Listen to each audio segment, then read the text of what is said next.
Buonasera a tutti amici azzurri, è sempre Forza Napoli, voglio e mi ha vinto pure che è stata amichevole, mamma mia che pastetta, cacchio, vado, mosca, zizi, boom, uomo che cacchio, e poi niente di meno vuol tirare a picciare in mano, sta ancora vigile del fuoco, l'idratante, sta studando in mano, mamma mia, ecco, vedete?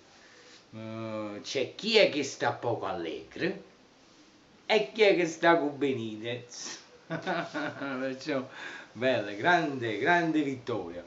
Serve più per molare, anche se devo dire la verità, abbiamo vinto con il Barcellona che stavano con. Sono subentrati i ragazzi di primavera, sono subentrati, però, anzi, ragazzi di primavera, chi li giocavano meglio di buono, a mio parere. Ma poi anche noi abbiamo fatto uscire Amsi, comunque la squadra giustamente queste partite qua non si devono vedere, però questa vittoria qua ci servì, almeno la soddisfazione per un gol, va fanculo, e vincere 1-0 con Barcellona, pure andare Milan, ma che ce ne fotte, importante che mi vinto.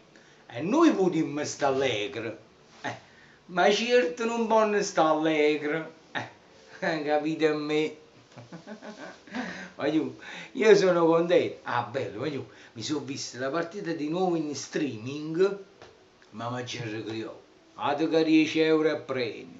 Ma faccio chi non ci può barire, mo. Perciò quando non volete pagare 10 euro, venite sul mio canale, io lo metto pubblico anche sul mio Facebook, lo metto pubblico. Voi venite là e vi guardate la partita, bella con calma, senza problemi, senza papà, ma ti accatta solo una birra e due patatine, che non vi posso.